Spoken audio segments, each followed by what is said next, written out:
Buenas tardes, bienvenidas y bienvenidos al ciclo de miércoles de la filosofía de la Biblioteca Nacional, REC Latinoamérica y la Red Colombiana de Mujeres Filósofas. Hoy estamos presentando una edición más del ciclo Miércoles de la Filosofía en Voces Femeninas, que a lo largo de varias semanas, ya un par de meses, ha estado trabajando temas distintos a partir de las motivaciones y los temas de investigación de distintas filósofas y mujeres relacionadas con la filosofía en Colombia. En la tarde de hoy vamos a estar acompañándolas yo, que soy María Lucía Rivera, y la profesora y doctora Diana Muñoz. Vamos a estar hablando sobre humanismo y posthumanismo como nuevas coordenadas para pensar en el ser humano. La dinámica que ustedes ya conocen es que vamos a estar transmitiendo nosotras en vivo. Pueden hacer sus comentarios y preguntas en la ventanita de Facebook. Nosotras vamos a estar pendientes. Vamos a tratar de dar respuesta a las preguntas que haremos y esperamos que disfruten esta, que es sobre todo una conversación que tenemos. Queremos agradecer muy especialmente a los equipos y a las personas que han organizado desde la Biblioteca Nacional este espacio, que han hecho un trabajo de reunirnos, asistirnos, preparar estas sesiones, al equipo de REC Latinoamérica, la Red de Estudios Críticos Latinoamericanos, que nos extendió esta invitación, y a la Red Colombiana de Mujeres Filósofas y a la gestión de Emilce Galvis, que muy amablemente ha estado siempre contactándonos y contándonos qué hacer. No siendo más, les damos la bienvenida y los dejo con la profesora Diana Muñoz, que no la presenté, perdón. ¿Te presentas tú, Diana? Gracias. Buenas tardes a todas, a todos por acompañarnos en esta nueva edición, como decía María Lucía, de miércoles de filosofía en voces femeninas, y que nos ha permitido pues conocer el trabajo muy valioso que están haciendo muchas colegas en nuestro medio, y por supuesto dar a conocer también nuestras inquietudes, nuestros recorridos, nuestras experiencias. Entonces también me uno a esos agradecimientos que acaba de manifestar María Lucía. Vamos a tratar sobre un tema que creo que nos convoca y nos ha permitido a las dos encontrarnos en otras oportunidades, como es el tema del posthumanismo y su relación con el humanismo clásico. En mi caso, que soy profesora de la Universidad de San Buenaventura y trabajo en el doctorado de Humanidades, precisamente en la línea de filosofía que está a mi cargo, pues esta ha sido, digamos, una temática que he venido elaborando durante los últimos años, y pues de la cual quisiera hoy darles una pequeña presentación, para lo cual me voy a permitir compartirles una presentación muy rápida, con la idea de poderles presentar, como les decía, un poco el recorrido que he seguido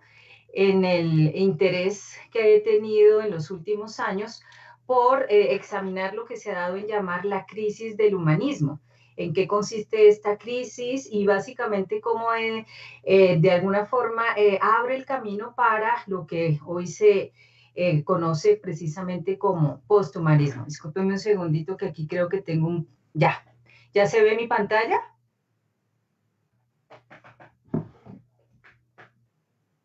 ¿Se ve la pantalla? Perfecto, Diana. Perfecto, bueno, muchas gracias. Entonces, rápidamente, para darles un poco una idea,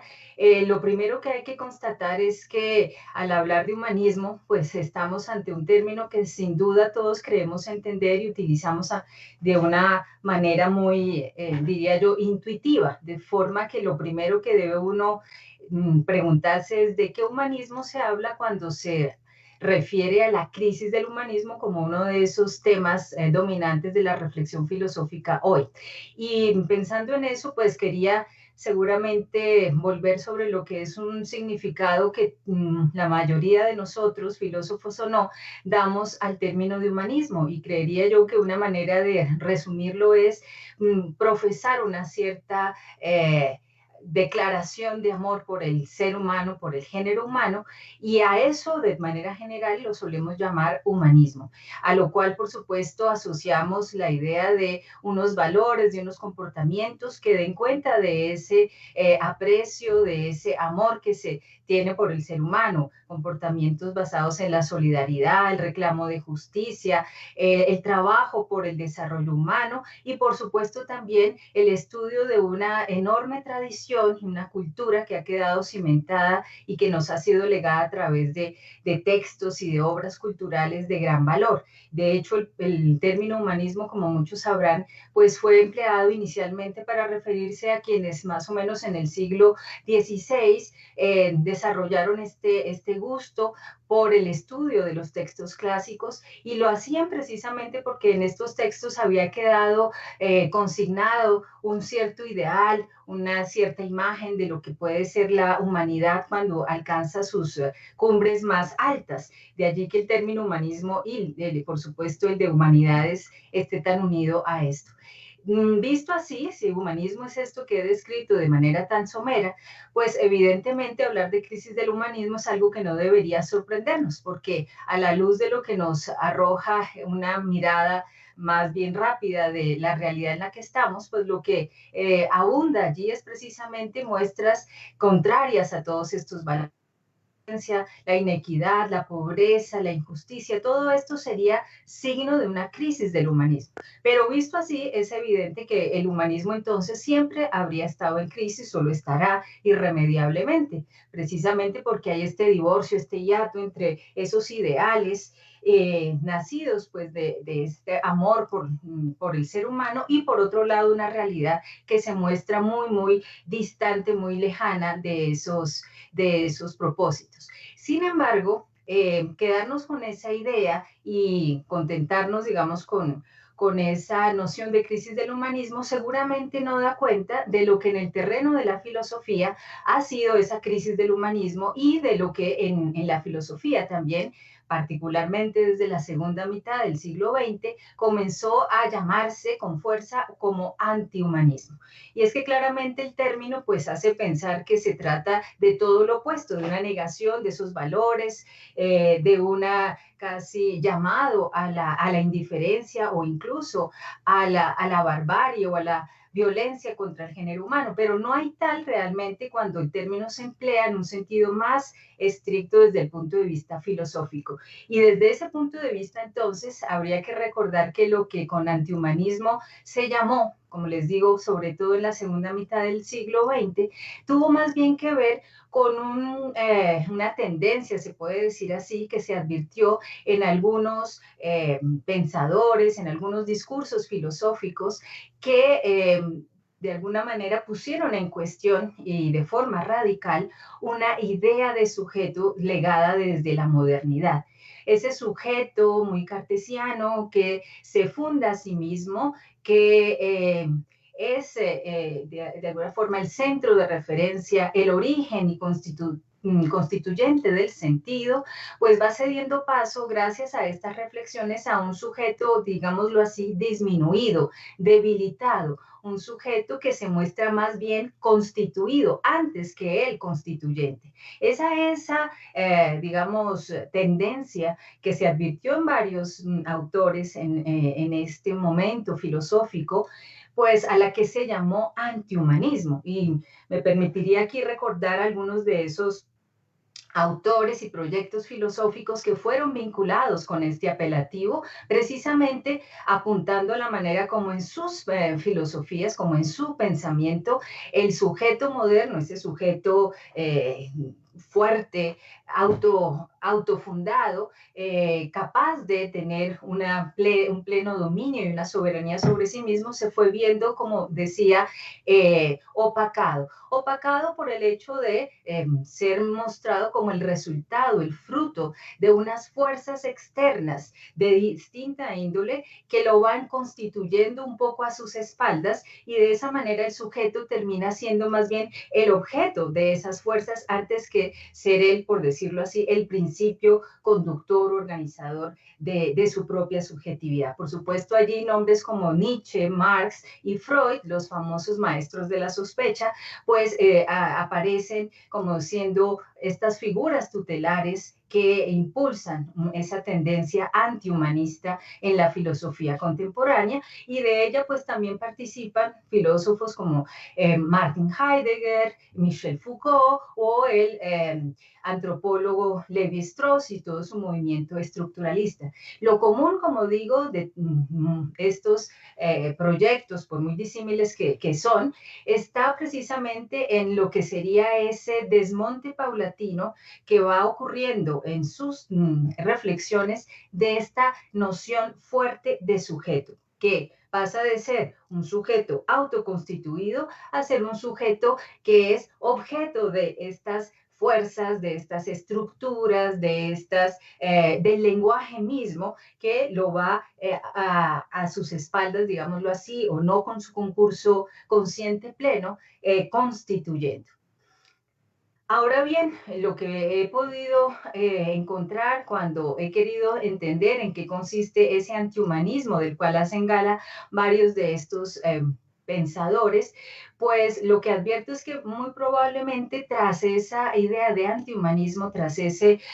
impulso, digamos, por desmontar a este sujeto moderno, omnipotente, está el interés por ofrecer una visión distinta del ser humano. Es lo que me atrevo yo a calificar aquí como un humanismo que estaría latente allí en ese impulso antihumanista, querer de alguna forma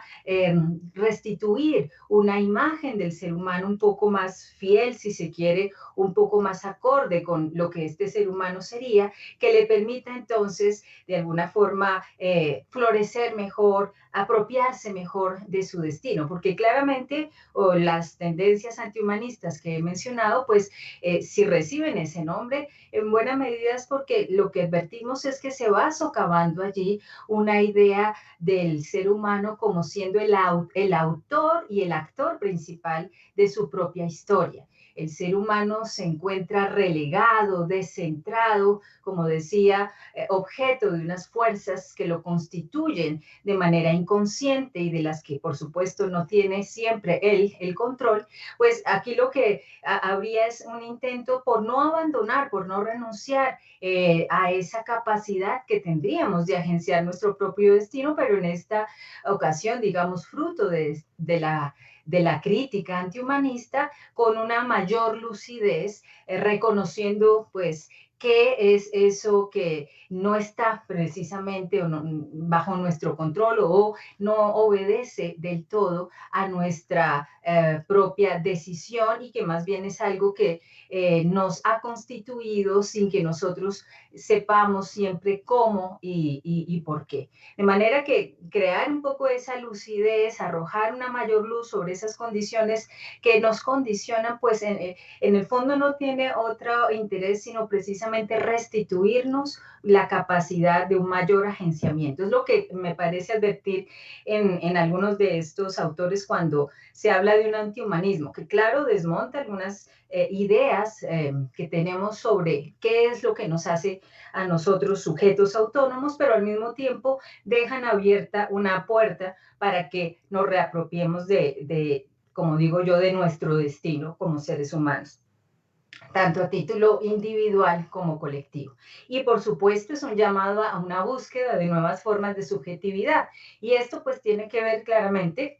perdón, con el hecho de que este humanismo del cual, digamos, se empieza este trabajo crítico, sobre el cual se empieza este trabajo crítico, pues nos ha dejado ver que esta idea de sujeto dominante desde la modernidad, por más que se ha pretendido una idea universal, en realidad es una noción de sujeto muy particular, más bien parcial, que se ha construido precisamente a fuerza de excluir o dejar por fuera, como otros, algunas formas que no son ni cabalmente o ni tan siquiera consideradas unas formas de subjetividad plenas. De manera que la idea de que ese humanismo está centrado en una noción de sujeto que ha sido pensado desde una idea de masculina o de varón, de blanco, europeo, propietario y demás, pues precisamente empieza a ser cuestionada como esa forma única de pensar la subjetividad, y gracias entonces a la crítica antihumanista, pues nuevas formas de subjetividad se hacen posibles, y ahí es donde digo, hay un rasgo que todavía hasta cierto punto me parece admite el término de humanismo. Todo lo cual entonces me lleva aquí al punto que nos interesa, y es que esto que llamamos posthumanismo es algo distinto, si bien muy ligado al antihumanismo que he venido describiendo como tendencia filosófica contemporánea. Este posthumanismo, que hoy pues es un término que está muy en boga, que se escucha mucho, incluso para referirse a autores y obras de muy distinta índole, me parece a mí que, siguiendo además en esto algunos autores, entre ellos a Rossi Braidotti precisamente, puede verse como una radicalización de esa postura antihumanista o de esa tendencia antihumanista que acabo de describir rápidamente, a radicalización que se explica por lo que sería una preocupación cada vez más aguda, cada vez más prominente en torno a un antropocentrismo que estaría, digámoslo, incrustado, anidado en el corazón mismo de todo humanismo tradicional. Y entonces, en la medida que se añade este nuevo elemento al antihumanismo, una preocupación cada vez más como por desmontar, por poner en tela de juicio un antropocentrismo que se ha dado por evidente, pues todo eso conjugado permite hablar de un momento nuevo de posthumanismo, que sería un poco lo que nos interesa hoy clarificar. Y claramente esa preocupación por superar un antropocentrismo que habría estado presente en toda la tradición filosófica occidental, o en buena parte de esta, pues tiene que ver con que hay un núcleo antropocéntrico que estaría presente precisamente en todas estas posturas humanistas que pregonan ese amor, esa adoración por el ser humano, como un poco también lo plantea Yuval Noah Harari. El humanismo como una religión cuyo dogma principal es la adoración del ser humano. En todo humanismo hay un núcleo antropocéntrico que podríamos decir tiene que ver con, primero, una constatación que sería la del ser humano es un ente distinto de todos los demás. Evidentemente eso ya supone ponerlo en un lugar aparte, pero el núcleo antropocéntrico va un poco más lejos y diría esa diferencia que el ser humano tiene en relación con todo lo otro y que tiene que ver con esa capacidad de habla, con su capacidad simbólica, con esa capacidad cultural o incluso con un rasgo espiritual, todo eso no solo lo coloca aparte del resto de entes, sino que le da una naturaleza radicalmente distinta. Es decir, no se trata de una diferencia simplemente cuantitativa o de grado, es una diferencia esencial, una diferencia cualitativa. Eso implica que en todo humanismo, este núcleo antropocéntrico que está ahí latente, afirma que hay una cesura, una ruptura ontológica entre el ser humano y todo lo demás. Pero no sería completo hablar de que este núcleo antropocéntrico se queda allí si no agregamos una consecuencia que se sigue precisamente de esta afirmación. Es en virtud de esta diferencia radical, esencial, que aparta al ser humano del resto de entes, que se le puede acordar al ser humano un lugar de centralidad, de mayor valía en medio de todo cuanto hay. Eso implica precisamente ponerlo en una situación de ser el punto de referencia para no solamente decidir qué es lo otro distinto de lo humano, sino también para establecer qué vale y qué no vale más allá de sí mismo. Entonces, esa centralidad estaría presente en todo humanismo y es justo la que decía hace un instante, que ha sido puesta en cuestión de manera muy radical, de forma más reciente por estas posturas posthumanistas y que se añaden a digamos, a una tendencia, así como he dicho, del antihumanismo precedente, dando pues lugar a este nuevo marco de referencia. En el fondo lo que está allí puesto en cuestión, y esto con base en los avances que nos aportan hoy las ciencias cognitivas, la etología animal, pero también avances en el campo de las ciencias naturales, las ciencias cognitivas y, por supuesto, en el avance que tenemos en las nuevas tecnologías. Todo eso ha desdibujado esa frontera tan nítida que se había dado por supuesta entre el ser humano y todo lo demás. Entonces, de alguna manera, esta tesis que ha sido tan mantenida, conservada de forma incuestionable acerca de que el ser humano es este ser de excepción que ocupa un lugar aparte y radicalmente distinto del resto de seres, pues es precisamente una tesis que hoy con mucha dificultad se podría sostener a la luz de esto que les comento que se está dando. Desde el punto de vista de los estudios animales, las cualidades, facultades que por mucho tiempo se creyó que no estaban o presentes más allá que en el ser humano, hoy no es tan cierto que esto sea así, basta con ver algunos experimentos o los resultados que arrojan observaciones en el terreno para advertir que hay formas de inteligencia, de organización, incluso se habla de formas culturales entre los seres animales que, lejos de hablar de una cesura óntica radical, hablan quizás de una distancia más bien de grado cuantitativa entre nosotros y los demás. Para no hablar, por otro lado, de todos estos avances en el campo de la inteligencia artificial, por ejemplo, donde asistimos al surgimiento pues de nuevas, digámoslo así, máquinas capaces de hacer operaciones altísimamente complejas, incluso con una eficacia inmensamente mayor a la que tenemos los seres humanos y que precisamente han puesto en cuestión lo que sería esa prerrogativa que creíamos tener a propósito de lo que nos hace propiamente humanos. Todo eso entonces ha enturbiado esa imagen tan exaltada que tenemos de nosotros mismos y que digo se recoge usualmente en esa tesis de la excepcionalidad humana. Puesta esta en cuestión, y añadida, digamos, a ese proceso de desmonte, de deconstrucción del sujeto moderno, iniciado previamente por el antihumanismo, pues no es de extrañar que hoy, digamos, sean varias las preocupaciones que podemos decir se enmarcan bajo la aparición de este nuevo enfoque, como es el del posthumanismo, este nuevo paradigma, forma de pensamiento. Y esto es lo que en mi trabajo personal pues me ha llevado a ir, digamos, entrando en algunas de estas discusiones. La cuestión animal es una de ellas. Con el título Cuestión Animal, pues engloban una gran cantidad de problemáticas, de temas, pero en el fondo de lo que se trata es de repensar precisamente esa frontera humano-animal y que una vez puesta en cuestión como una frontera impermeable, pues ha permitido que cobren forma muchos proyectos tratando de precisamente ver cómo se fundamenta la idea de una ética que no esté centrada únicamente en el ser humano y cómo esto se puede traducir en la posibilidad de extender más allá del ser humano la idea de derechos. Todo esto supone claramente un estremecimiento, una sacudida muy fuerte a un marco conceptual, a un marco teórico que desde la modernidad pues nos ha servido, digamos, como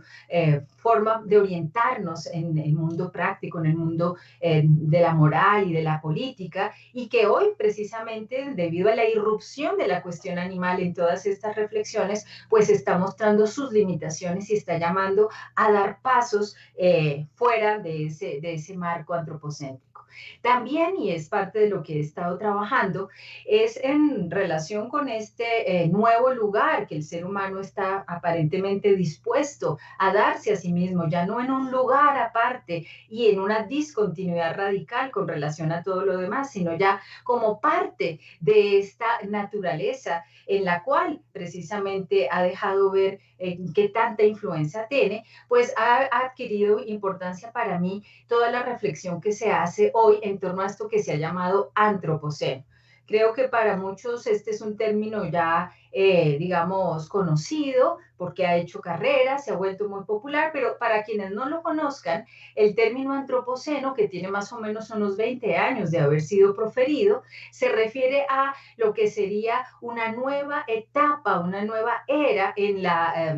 historia del planeta Tierra, una nueva era geológica que, como el término lo deja sugerido, estaría caracterizada porque el ser humano, nosotros, nos hemos convertido en esa fuerza principal que determina el curso de los eventos que afectan al sistema Tierra en su conjunto. Antropos y kainos son los dos términos griegos que están detrás del término antropoceno, y como digo, se refiere entonces a un momento inédito en la historia del planeta donde los seres humanos nos convertimos en esa fuerza geomorfológica protagónica. Y esto quiere decir que la relación entre humano y naturaleza ya no es o no puede seguir siendo pensada bajo la forma de un dualismo, de una oposición. Hay una continuidad. No habría manera de encontrar algo en la naturaleza que no esté de alguna forma ya afectado, alterado por el ser humano. Y esa relación, entonces, digamos que se vuelve imbricada, difícil de deslindar, y de allí entonces muchos de los trabajos que en este campo se hacen para repensar la relación ser humano-naturaleza sin acudir a esa distinción o a ese dualismo. Y por supuesto, mucho de todo esto no podría tener lugar, como lo he dicho, si no es en relación con los avances que estamos viendo, ocurren a un ritmo acelerado en el campo de las nuevas tecnologías. Y allí también, digamos, un tema que digamos, ha atrapado mi atención y que tiene que ver con seguirle el paso a este cambio de paradigma, donde tener una visión no antropocentrada de nosotros mismos y de todos aquellos con quienes nos relacionamos, pues que haya prestado atención al proyecto transhumanista, que creo también debe ser de conocimiento para muchos. Ese proyecto nacido fundamentalmente en Silicon Valley, que promueve el mejoramiento del ser humano gracias a la utilización intensiva de estas nuevas tecnologías, las nano, las biotecnologías, la inteligencia artificial, las ciencias informáticas, y digamos que ya esto supone precisamente desprenderse de lo que sería una idea de ser humano completamente aparte del mundo biológico, pero también un ser humano que se puede autoproducir y, por supuesto, transformar sobre la base de estas tecnologías nuevas. Entonces aquí esas fronteras de lo humano claramente están tambaleando, claramente se están oscureciendo, y todo eso anima esta reflexión posthumanista. De suerte que, para ir resumiendo entonces, cuando hablamos de posthumanismo estaríamos hablando de un posthumano que, como el prefijo lo indica, pues habla de una ruptura, de un post, de una forma de pensar al ser humano que rompe con ese ser humano pensado a la manera del humanismo tradicional. Es allí donde está la ruptura, y claramente lo que sobresale aquí es una idea de un ser humano que no se piensa como discontinuidad, sino como una parte de una continuidad, parte de unas redes en las que las dicotomías entre lo natural y lo artificial, lo producido y lo natural, ya no parecen tener cabida, son categorías obsoletas. Entonces, a lo que estamos asistiendo es claramente a unos desafíos mayores para el pensamiento filosófico como consecuencia de este posthumanismo que está en curso. Y aquí me he permitido rápidamente identificarlos para darle paso a María Lucía, que seguramente va a entrar en más detalle en algunos de estos puntos. Algunos de estos desafíos serían de orden ontológico para la filosofía. Claramente se trata de repensar sobre categorías completamente distintas esta relación ser humano-naturaleza, y eso quiere decir probablemente tener que abandonar algunas oposiciones o algunas distinciones que ya no serían adecuadas para describir esta nueva realidad interconectada. Oposición entre materia y espíritu, entre sujeto y objeto, parecen ya, digamos, quedadas en relación con esta nueva realidad, y se trataría entonces de plantear nuevas ontologías, que es lo que ha dado lugar a esto que se llama los nuevos materialismos, por ejemplo, donde la materia es pensada como una materia que es capaz de autoorganizarse, que es una materia, digámoslo así, vital, activa y no puramente pasiva, y eso evidentemente nos permite hacernos una imagen muy distinta de la relación que guardamos relacionarnos con el mundo natural, que ya no sería otra cosa inerte, simplemente puesta allí para que sea el escenario de las grandes gestas humanas, sino que adquiere el papel de un actor en nuestra propia historia. Y eso, por supuesto, supone descentrarnos en nuestra figura de centralidad, pues de referencia para describir esa historia. Desafíos éticos, puesto que es preciso pensar sobre qué fundar un valor para la vida no humana que no descanse en esa tesis ya muy fracturada de la excepcionalidad humana. Desafíos de carácter político, puesto que en este intento por exceder, escapar del antropocentrismo que ha dominado, tendremos que poner en cuestión una idea como la idea de comunidad política, que ha sido pensada en particular desde el enfoque liberal moderno sobre la idea de individuo dotado de una libertad y capacidad de deliberación, pues la nueva noción de comunidad política que se reclama para dar cuenta de esta nueva visión del mundo probablemente exigirá también otros marcos de referencia. Desafíos antropológicos, porque tenemos que encontrar otras formas de pensar al ser humano sin precisamente incurrir en esa radical e insuperable distinción frente al animal, frente a la máquina, frente a todo lo no humano. ¿Cómo pensar al ser humano en medio de esa continuidad? Y epistemológicos, que me parece interesante también, en la medida en que la realidad ya no permite ser descrita como una oposición entre esos dos ámbitos, que serían el ámbito de lo natural, el ámbito de lo humano, el ámbito, digamos, de lo no cultural y el ámbito, pues, cultural, humano, espiritual. En la medida en que no podemos ya acudir a esas distinciones, pues pierden sustento las divisiones que hacemos entre las ciencias que se ocuparían estrictamente de los fenómenos humanos y aquellas que se ocupan de los fenómenos naturales. Hay que repensar el mapa también de los saberes y probablemente es lo que está detrás del surgimiento, pues, de estas nuevas humanidades, llamémoslas ambientales, humanidades, posthumanidades, como también es un término que se ha empleado. Entonces, lo que quiero decir es que con posthumanismo tenemos aquí un cambio, un giro hacia otra manera de pensar que tiene ramificaciones profundas e importantes, y a mí lo que particularmente me ha interesado y me ha llevado a ocuparme de estos temas que les he comentado es la sensación de que estamos en un momento realmente de inflexión, de novedad. Hay algo así como la sensación de que estamos en un taller queriendo construir nuevos instrumentos teóricos y conceptuales que nos permitan pensar un mundo que nos ha sorprendido con su novedad. Entonces, ese era un poco lo que quería compartirles antes de darle el paso a María Lucía y encontrar algunos puntos sobre los cuales avanzar en nuestra conversación. Genial, Diana, muchísimas gracias. Si pones tu cámara nuevamente para que podamos verte el resto del tiempo. Antes de continuar, quiero,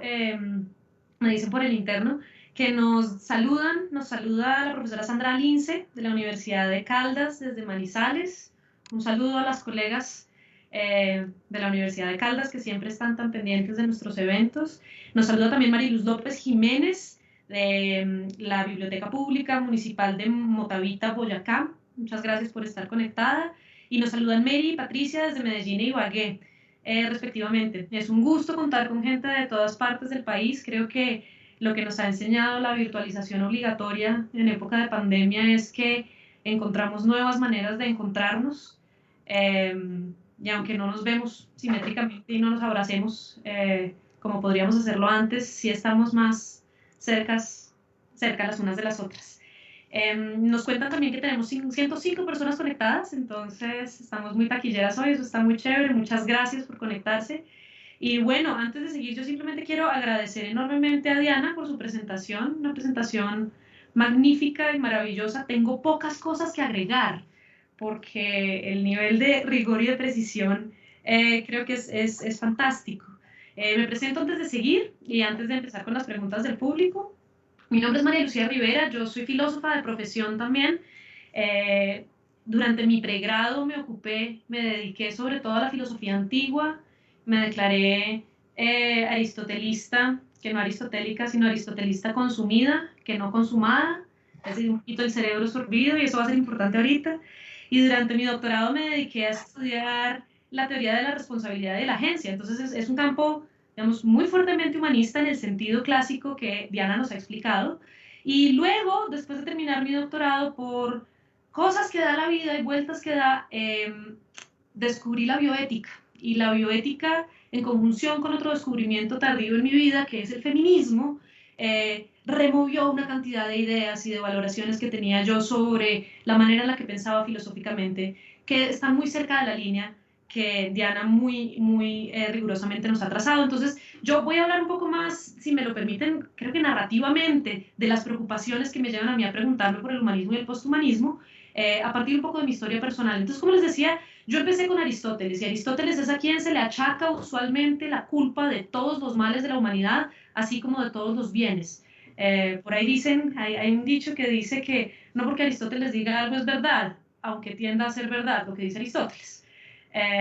Y entonces, una de las cosas que sucede es que ya desde la filosofía aristotélica está la pregunta sobre qué es lo que es característicamente humano, qué nos hace a los seres humanos ser lo que somos. Y Aristóteles, como funcionalista que es, aplica una suerte de procedimiento, digamos, como un modelo que va a ser un modelo epistemológico a lo largo de la historia de la filosofía y de la ciencia para entender lo que es una cosa, y es aplicar la noción de la definición. Y una definición es un enunciado que sintetiza o que reúne las condiciones necesarias y suficientes para que un objeto haga parte de un conjunto. Es decir, que nos dice exactamente qué es y en virtud de la razón por la cual pertenece a ese conjunto. Entonces, la búsqueda de la definición como elemento, digamos, de la construcción científica, cuando se aplica a la comprensión, a la autocomprensión, ¿no?, nos revela ciertas cosas sobre lo que somos o creemos ser los seres humanos y nuestro lugar en el universo. Entonces, como bien lo decía Diana,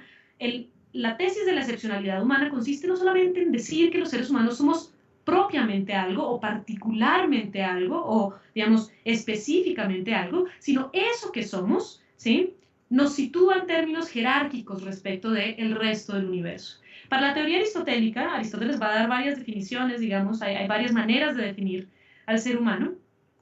Una de ellas, creo que podemos decirlo como en chiste, se usó en chiste varias veces, somos el bípedo implume. De todas las criaturas que viven en este planeta, las únicas que tienen solo dos patas y no tienen plumas, aparte de los pollitos que tortura Kentucky Fried Chicken, por supuesto, somos los seres humanos. Aristóteles dice, pero eso no nos explica por qué los seres humanos somos lo que somos, y nos dice, bueno, la definición del ser humano va a tener que ver con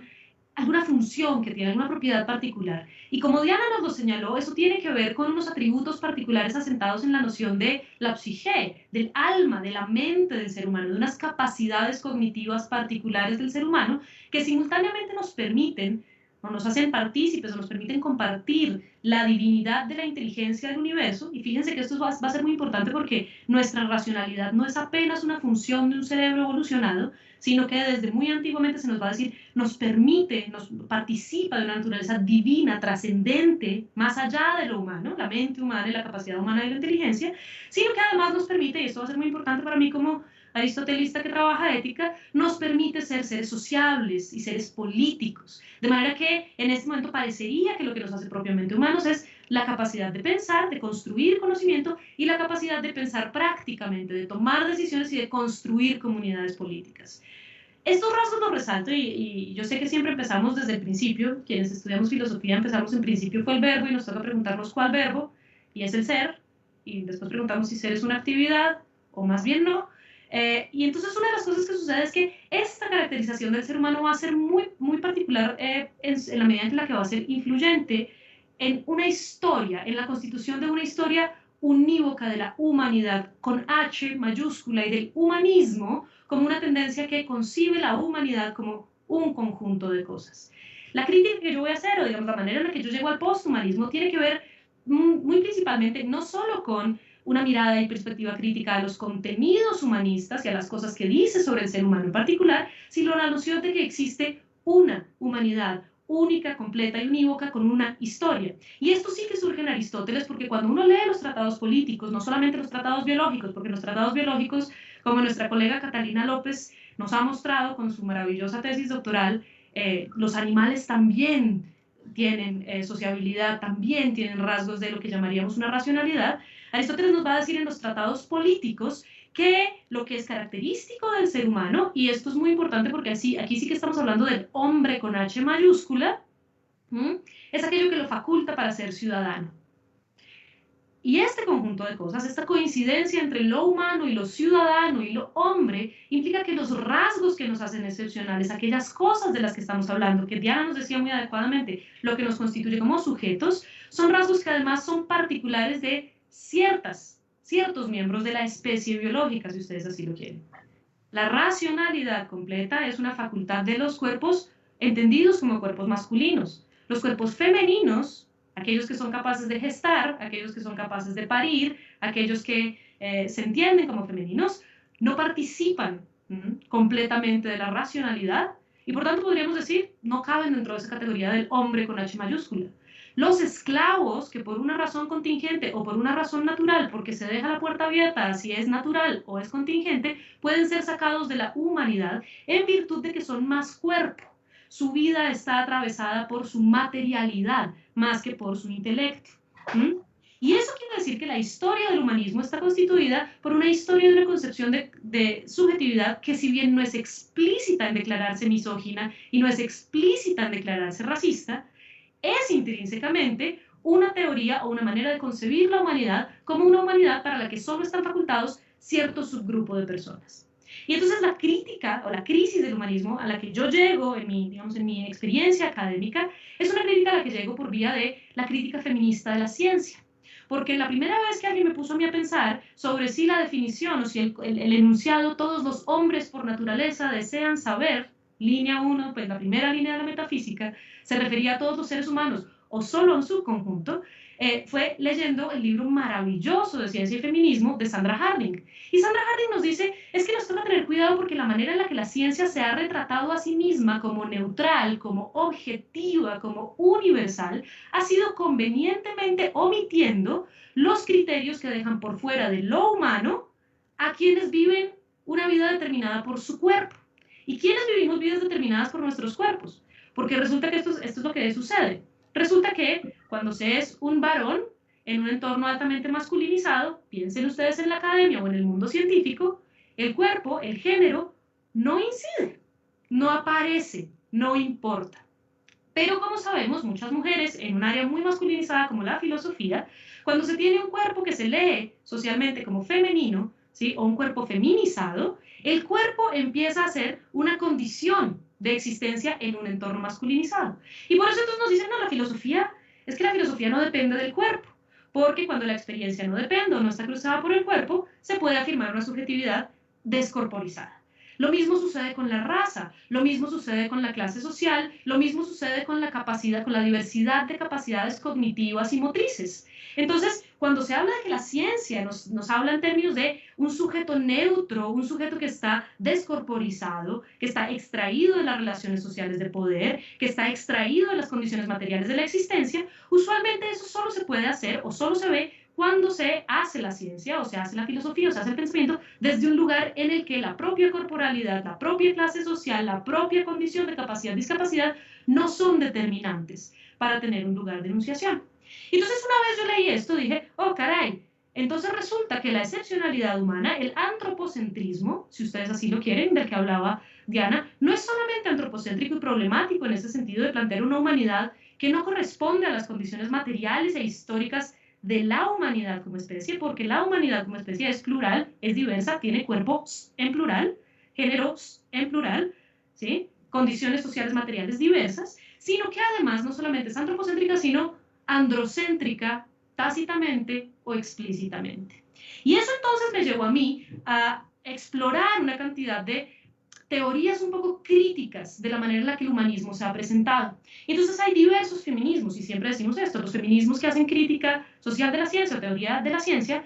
como Sandra Harding, como Donna Haraway, como Rosi Braidotti, por ejemplo, son muy críticas de la manera en la que nos comemos el cuento de que la narrativa que nos han dado sobre la ciencia y la humanidad ha sido la realidad de la ciencia y la humanidad, y que no es más bien un proceso más complejo que hay que mirar de maneras distintas. Una de las primeras premisas que se cuestiona es la univocidad o la unicidad de la narrativa sobre lo humano y el desarrollo de lo humano y la linealidad de lo humano. Y eso entonces nos pone a pensar sobre la manera en la que se complejizan las narrativas. Y por ahí de hecho llego yo no solamente desde el feminismo, sino a los feminismos descoloniales y postcoloniales, que Diana también nos mencionó. Cuando se hace una crítica al humanismo, no solamente se critica el contenido, fíjese que esa subjetividad es veladamente androcéntrica, fíjese que es veladamente eurocéntrica, sino que también se critica la noción de que la historia ha sido una y de que la humanidad puede ser resumida en una sola definición, en un universalismo que además coincide con la hegemonía que ha construido la historia. Entonces, desde una perspectiva, digamos, feminista y descolonial, otra de las cosas que se hace, además de ser crítico de, digamos, esta tesis antihumanista que resaltaba muy adecuadamente Diana, es que nos dice, no podemos creer en la unicidad histórica, hay una pluralidad histórica, una pluralidad cronológica, una pluralidad epistémica, una pluralidad antropológica. Las maneras de darse de lo humano son mucho más plurales de lo que la tesis humanista pretende. Y de ahí, entonces, por ejemplo, se hacen ciertas críticas a ciertas corrientes posthumanistas, porque el posthumanismo y el transhumanismo parecen dejar afirmada todavía la categoría, la unicidad, la posibilidad de hablar de un solo conjunto que se llama la humanidad. Y entonces cuando se escribe o se piensa desde un lugar de opresión o de marginalización histórica, de invisibilización epistémica, de violencias concretas y no solo simbólicas, sino materiales, incluso podemos hablar de poblaciones que han sido sometidas a genocidios, a esterilizaciones masivas, a básicamente propósitos de borrarles de la historia. Entonces la tesis humanista no es solamente una cosa inconveniente teóricamente y epistémicamente, sino una preocupación concreta por un proyecto político de hablar de una sola humanidad definida desde un solo lado. Y ahí es donde surgen las preguntas que me parecen a mí más interesantes, son las que me gustaría conversar, y creo que Diana tiene mucho que decir al respecto. Que propone tiene que ver justamente con eso. Una vez nosotros detectamos que la historia de la ciencia y la historia de la filosofía y la historia del Estado-nación son historias que velada o explícitamente niegan las humanidades diversas y plurales, que se constituyen como dispositivos que ocultan o oscurecen la diversidad y la pluralidad de narrativas y de historias, ¿qué hacemos? Si vamos a declararnos antihumanistas o incluso posthumanistas, ¿qué hacemos? ¿Tiramos al bebé con el agua sucia? Decimos que se acabe el Estado, que se acabe la ciencia, que se acabe la filosofía. Una de las críticas que se hacen comúnmente, por ejemplo, a las teorías postcoloniales y descoloniales, tiene que ver justamente con eso. Ah, es que la modernidad le parece muy mala, entonces deje de usar anteojos, porque los anteojos son producto de la modernidad. Resulta que los anteojos son coloniales, entonces deje así, apague y vámonos. Y uno dice, no, resulta que aquí el punto crítico tiene que ver justamente con la manera en la que la experiencia, digamos, la perspectiva crítica sobre la construcción de una única humanidad y unos únicos valores humanistas es un arma de doble filo, triple filo y complicado. Y en este momento quisiera hacer simplemente un llamado que me gustaría conversar con Diana de la manera en la que el término posthumanista nos hace pensar necesariamente en una idea histórica de un progreso. Superamos al humanismo. Resulta que el humanismo es ese legado de unas mentes no evolucionadas que no consideraban todavía ni al planeta, ni a los otros vivientes, ni a las otras personas como sujetos morales, que no concebían todavía la posibilidad de una organización política no fundada en el Estado, que no consideraban todavía la posibilidad de una ciencia que no estuviera antropocentrada, y uno dice,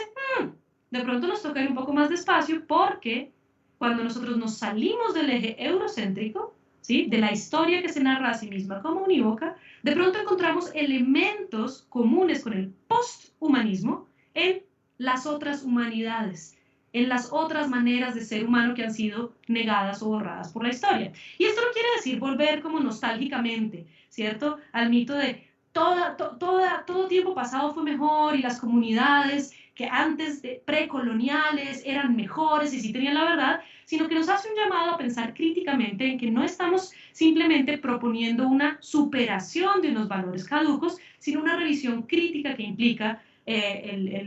la combinación de nuevos, digamos, de maneras tradicionales, maneras nuevas, sincretismos, hibridaciones de comprensiones de lo humano. ¿Y por qué digo que esto es una cosa más complicada y el antihumanismo y el posthumanismo son armas de doble filo? Porque creo que los retos que presenta Diana, que me parece que las 5 categorías que presenta son absolutamente claras, creo que tienen una segunda cara, además de los retos que fueron planteados en términos casi que conceptuales. Porque es bien curioso que, Diana, como suele pasarnos a los filósofos, estamos pensando en términos de cómo redefinimos el Estado, cómo conceptualizamos al ser humano, cómo planteamos una teoría ética. Y uno de los problemas que tenemos, sobre todo quienes creemos firmemente en que la narrativa de la humanidad única es problemática y que el humanismo tiene sus cosas, sus problemas, es que parece que el humanismo, en términos pragmáticos, en términos puramente prácticos y concretos de las instituciones que ha fomentado, de las prácticas sociales y de las creencias, es más difícil de desmontar en términos pragmáticos que en términos teóricos. ¿Mm? Y entonces uno de los grandes problemas que nosotros hacemos es, y que constantemente nos preguntamos es, uno de los legados del humanismo, por ejemplo, es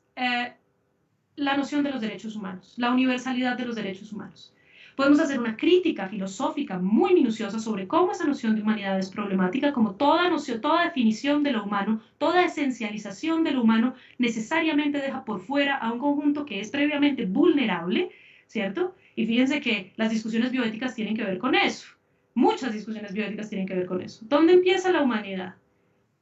En el feto de 8 semanas, en el feto de 16, en el feto que nació, en el feto que ya está socializado, en la célula, en el cerebro que sigue con actividad eléctrica, en el corazón que paró. ¿Dónde están esos límites? Y la técnica, y esto es una cosa que nos permite, por ejemplo, entre otras cosas, la ciencia ficción nos permite hacernos preguntas. Si somos capaces de modificar nuestro código humano, nuestro código genético, incluso si es con fines puramente terapéuticos, si podemos, por ejemplo, eliminar la posibilidad de padecer Alzheimer a punta de una terapia genética, ¿estamos dentro de lo que es típicamente humano? Si podemos cambiar la estructura de nuestras células germinales y diseñar seres humanos a continuación, ¿es esa una nueva especie? ¿Hacen ellos parte del humano? ¿Son más humanos que nosotros? Y todas estas preguntas tienen que ver no solamente con la conceptualización, sino con la manera en la que prácticamente hay que tomar decisiones cotidianas. ¿Qué hacemos con los derechos humanos? Podemos ser muy críticos del discurso de los derechos humanos y de lo que lo fundamenta, de la noción de humanidad.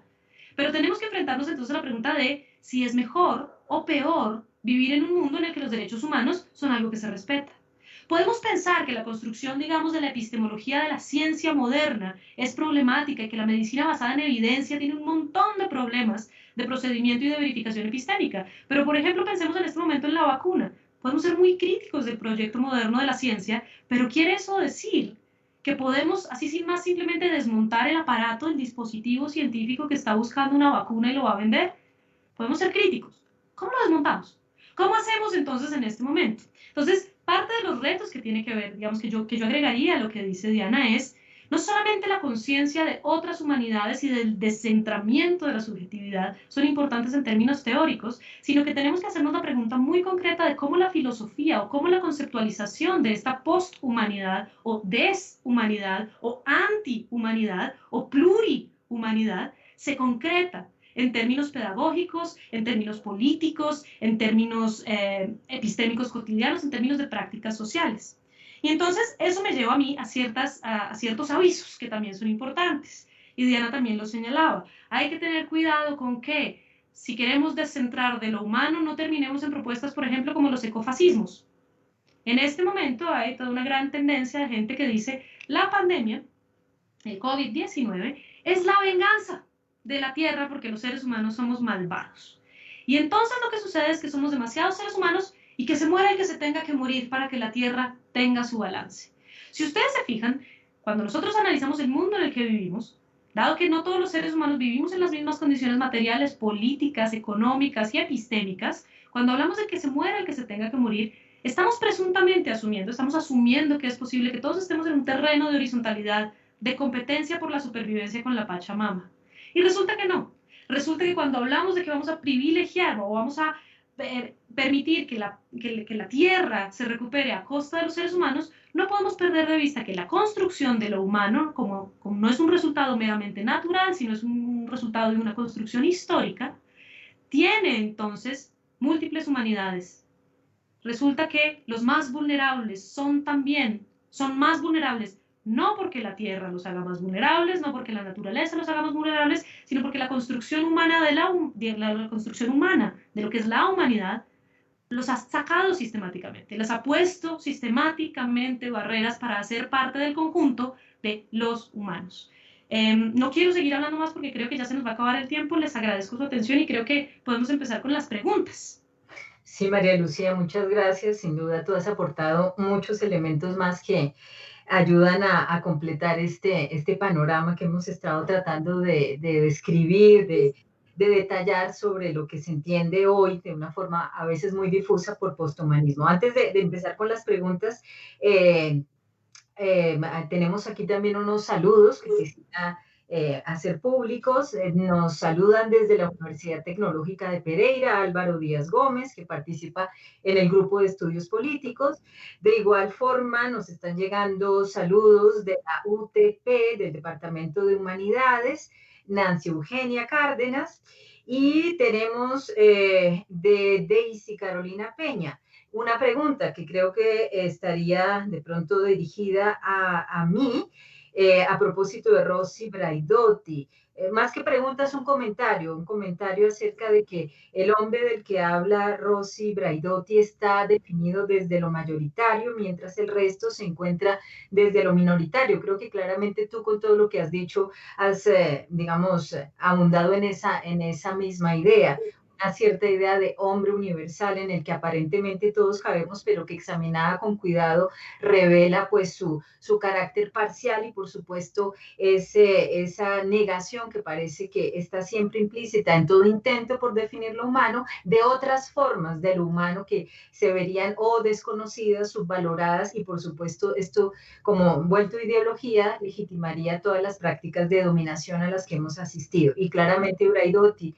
que también parte de una formación inicialmente en el terreno del postestructuralismo y de toda esa tendencia antihumanista que he mencionado, pues lo compartiría. Hay una pregunta a propósito de si puedes dar con mayor precisión o para que lo retengan el título del libro al que mencioné de Sandra Harding, Ciencia. Sí. En español el texto está traducido como Ciencia y Feminismo. En inglés el título es The Science Question in Feminism, la pregunta por la ciencia en el feminismo. Es un libro fantástico, creo que es del 80. También de ella está Whose Science, Whose Knowledge, la ciencia de quién, el conocimiento de quién, que a mí me parece muy chévere. Y pues si quieren, a mí me encanta Donna Haraway. Me parece que ella hace una manera de narrar las construcciones de lo científico fantásticas, de manera que casi que como dicen, no tiene presa mala, cualquier cosa que uno le lea a Haraway es chévere, pero pues uno puede empezar por Mujeres Cyborgs. Ay, miércoles, le olvidé el nombre. Mujeres Cyborgs de Invención de la Naturaleza. Sí, es una colección de ensayos muy chévere que contiene muchas cosas. Y el último, que me parece un textazo maravilloso, que se llama Quedarse con el problema, Staying with the Trouble. Texto maravilloso, que de verdad creo que pone el dedo en muchas preguntas importantes. Entre otras, en ese texto introduce un término alternativo al de antropoceno, porque si algo se criticaba el término de antropoceno es precisamente que en su denominación sigue haciendo referencia a un lugar de centralidad que el ser humano se arroga como siendo aquel que hoy tendría la capacidad de conducir o casi pilotar el curso del planeta y de todos sus vivientes. Y en contraste con eso, pues ella propone precisamente un término nuevo, el de chuluceno, si lo pronuncio bien porque de escritura es bien difícil, tratando precisamente de ofrecer lo que sería un pensamiento que sea capaz de abandonar esa prerrogativa que se le ha dado al ser humano como el agente protagónico que le da sentido y le da orden a la historia, no solo la suya, sino ahora también a la de todo el planeta, lo cual me permite a mí apuntar sobre lo que tú has dicho. Claramente aquí estamos en lo que se podría llamar una crisis del relato. ¿Cómo volver a relatar la historia si ahora ya no tenemos ese nosotros universal, esa humanidad que está avanzando o está de alguna forma caminando en pos de ese gran sueño de progreso y de inclusión universal? Claramente esta diversidad de relatos de los que ya sabemos también hablaba Lyotard, pues nos plantean una tarea importante. ¿Quiénes somos estos nuevos nosotros? Y si esos nuevos nosotros efectivamente deben afirmarse a costa de suprimir o negar esa multiplicidad de diferencias que no solamente hay entre los seres humanos y sus formas de entender esa humanidad, sino con los otros no humanos. No quería dejar escapar un saludo que nos llega de lejos, nos llega de México, de Reina Herrera, que nos saluda desde la Universidad Pedagógica Nacional, y que, bueno, agradece los aportes que todo esto hace para pensar nuestra labor como docentes. Estoy aquí mirando un poco más qué otras preguntas podríamos abordar. Nos dice Nicolás Martínez, ¿podría tener relación lo posthumano con el concepto de transmodernidad? No sé, tú que ponías el acento en aquello de si el post quería decir una etapa de superación respecto del humanismo anterior y en ese sentido un avance, una manera, digamos, de dejar atrás las limitaciones de ese pensamiento. No sé, ¿cómo verías tú el prefijo trans? Yo creería que hay varias maneras de pensarlo y creo que hay varias conexiones sobre eso, porque digamos como que la asociación, la manera en la que yo llego un poco al posthumanismo es a partir de teorías descoloniales y postcoloniales, que hay igual una diversidad teórica muy amplia, entre las cuales la noción de transmodernidad entra también a jugar porque nos hace la pregunta de qué significa propiamente ser modernos y si es un ideal, si es algo a lo que habría que aspirar la modernidad, si existe una univocidad en ese término. Entonces yo creería que en algún sentido, y depende también porque hay varios posthumanismos distintos y eso es importante decirlo, no es el mismo posthumanismo el que se plantea desde Rossi Braidotti,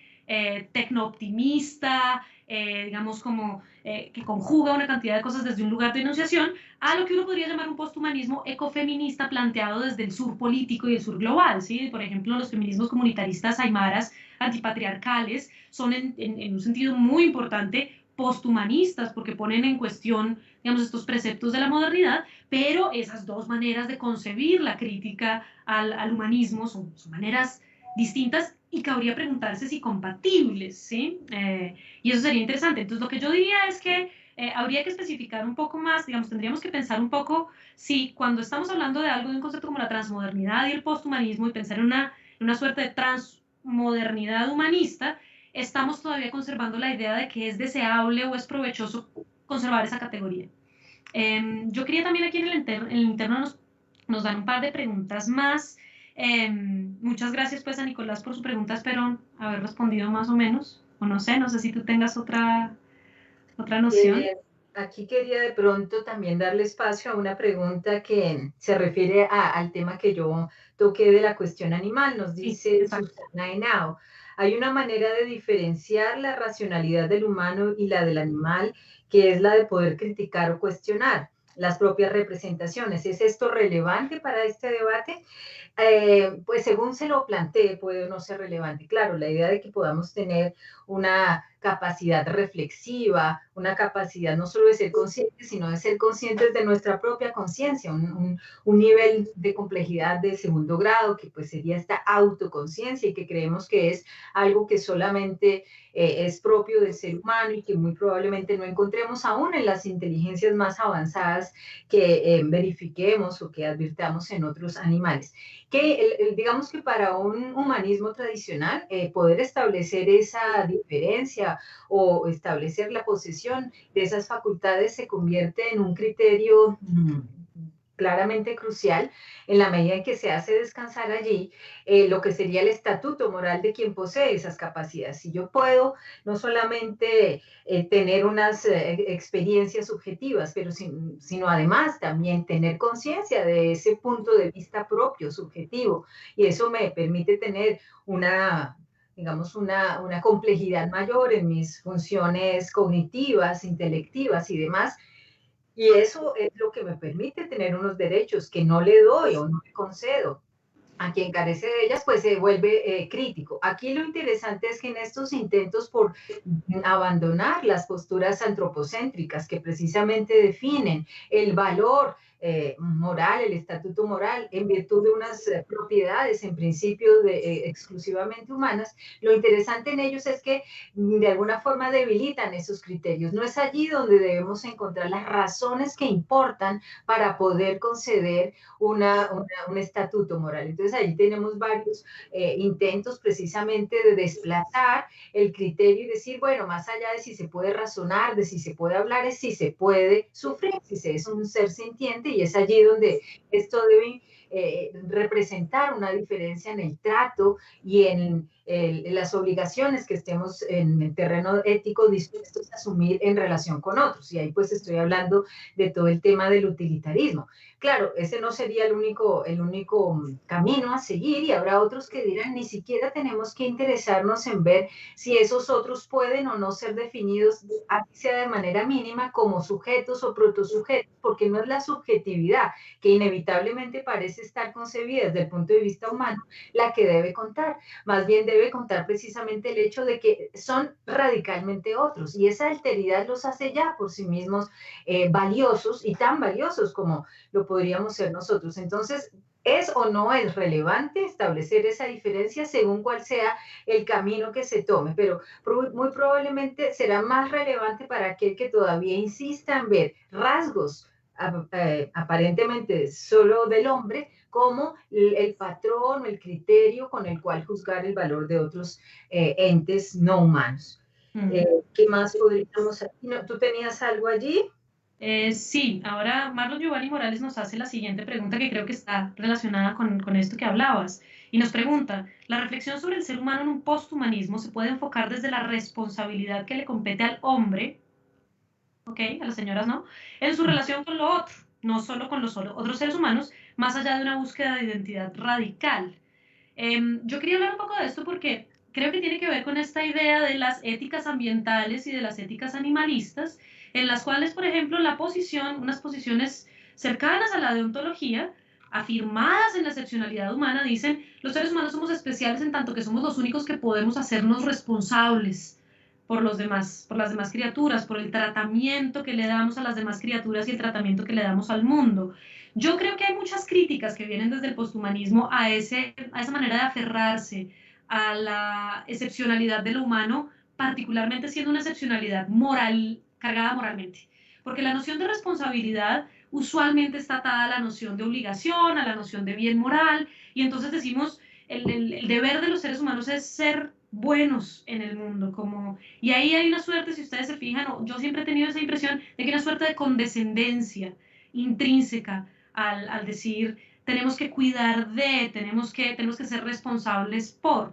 Entonces creo que dado que eso tiene la misma raíz que el tipo de excepcionalidad que ha permitido los horrores contra otras criaturas vivientes, porque pues no podemos sino decir que hemos cometido horrores contra otras criaturas vivas, creo que parten de la misma idea. Esta idea de que somos responsables es la idea de que estamos en algún sentido autorizados, ¿sí? Porque podemos ser así, entonces deberíamos ser así o asá. Entonces creo que una de las cosas que se dice, o pues de las cosas que yo he leído, y me parece muy interesante que Haraway lo pone en términos que tienen que ver con otras maneras de establecer relaciones con los vivientes, que no partan de la responsabilidad, que no partan del deber, que no partan de la condescendencia, es nosotros podemos emparentarnos con el resto de lo viviente, encontrar maraña, hacernos nudo con el resto de lo vivo, darnos cuenta, ni siquiera solo hacerlo, sino darnos cuenta de que estamos enmarañados con lo viviente y que en esa medida nuestra respuesta a la vida en común es una respuesta menos pasada por lo deontológico, por la responsabilidad, por la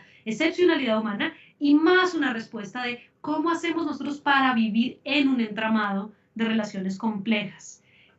No sé si tú quieras aportar algo al respecto. No, me llamaba la atención precisamente esto que señalabas ahora al final a propósito de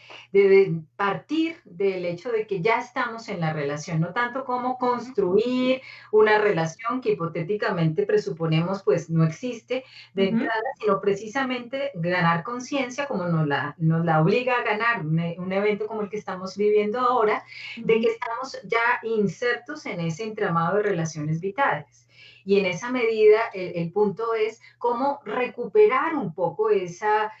afectividad, porque he leído también en muchos de estos autores, digamos, la invitación que nos hacen a reconectar un poco, podríamos decirlo así, con ese carácter experimental de estar en relación con lo no humano, porque diríamos que nuestros modos de vida actuales, nuestra forma de habitar el mundo, sería una forma que nos ha cada vez más empujado a encerrarnos entre nosotros y a perder ese contacto que nos recuerda nuestro parentesco, esa relación de familiaridad y por ende también una relación de empatía que deberíamos o tendríamos que poder recuperar con lo no humano. Diría yo que la noción ética allí, que me parece se dibuja, no hace tanto énfasis en nuevos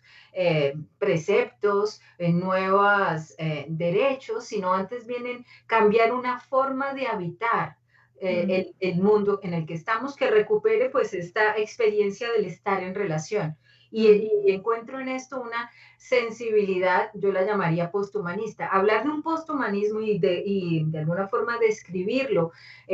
asociándolo a algunas tesis, a algunas afirmaciones compartidas por todos los que suelen ser asociados a este término, me parece realmente imposible porque el término realmente es muy volátil. Sin embargo, a mí me ha parecido que nos sirve al menos para indicar lo que sería una sensibilidad común, que intenta cobrar forma de diversas maneras. Y parte de esa sensibilidad pues tiene que ver precisamente con el hecho de repensar el lugar del ser humano de una manera tal que el ser humano de forma digamos, lúcida, pero también modesta, reconozca que ya no puede seguir atrincherándose en esa idea de una excepcionalidad propia.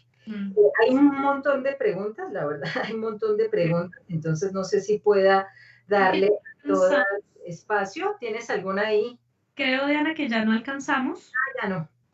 Yo quería decir una última cosa en relación con lo que tú dijiste y es, creo que uno de los cambios fundamentales que epistémicamente, éticamente y políticamente tendríamos que dar, y como para cerrar ahí mi círculo narrativo, es que Aristóteles tiene muchos defectos y fomenta muchas cosas horribles, pero también muchas cosas maravillosas. Y Aristóteles por allá en la Ética Nicómaco dice que uno a una ciencia solo puede exigirle tanta exactitud como su objeto permita.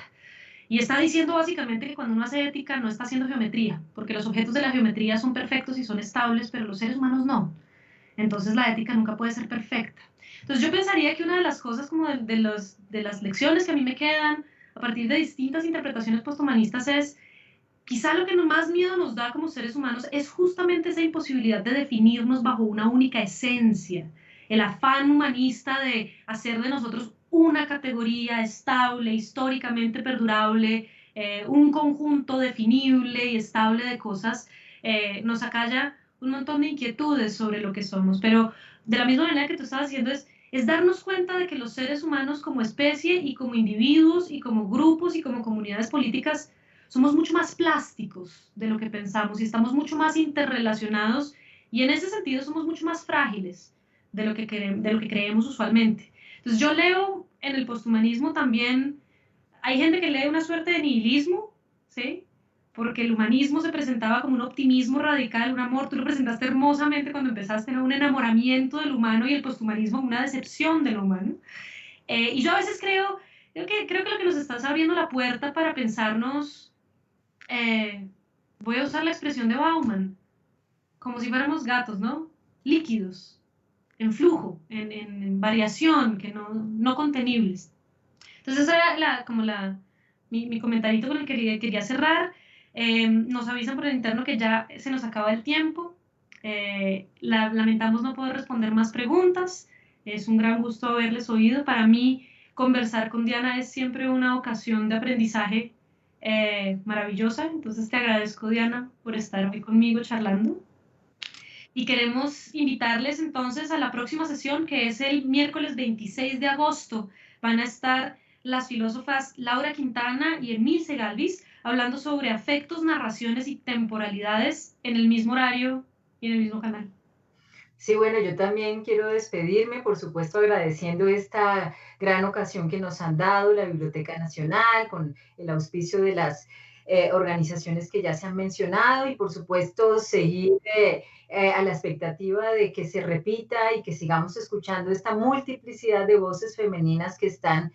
claramente nutriendo nuestra reflexión filosófica en nuestro medio, en Colombia, y bueno, gracias a estos medios aún más allá. Muchas gracias a ti y a todos los que nos siguieron. Muchas gracias, Diana, muchas gracias a todos. Qué rico verles. Hasta pronto. Hasta pronto.